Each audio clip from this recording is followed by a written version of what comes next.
Qabsaa'ee yoo kufillee yaadiin qabsoo kufaa dhiigarraan tarkaanfatee kaafee fidee dhufa.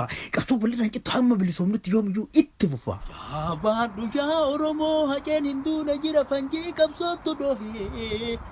Yaabadhu yaa Oromoo haceen hinduuna jira fanjii qabsootu dhohee. Abdii kutii naftanyaa duuba deebisuun taatu saba dhagaaf shimalaan tokkummaa ofii duwwaan.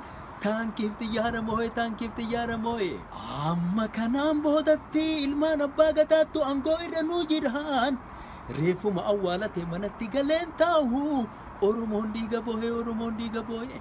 Ishoo ol ka'iyyaa Oromoo gumaa lammii baafata mirga abba gaafata.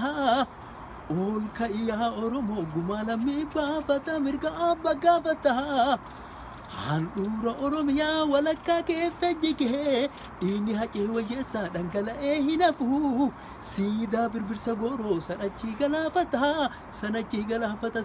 galaafata qabsoo qeerroof qarreetiin siidaan naftanyaa kufee siidaan hacee wayyeessaa farda Oromoo gubbaa gaaf tokko ni dhaabata.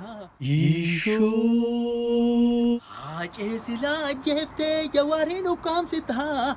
Internetiin cuftaa miidiyaa hin saamsitaa kan kees kufni kalaahee nafxanyaa afaan bareessin nu duguugu jira yaa abyoot kaasa'ee balaan sitti haa bu'u ka'akaa koo balaa'ee. Ishoo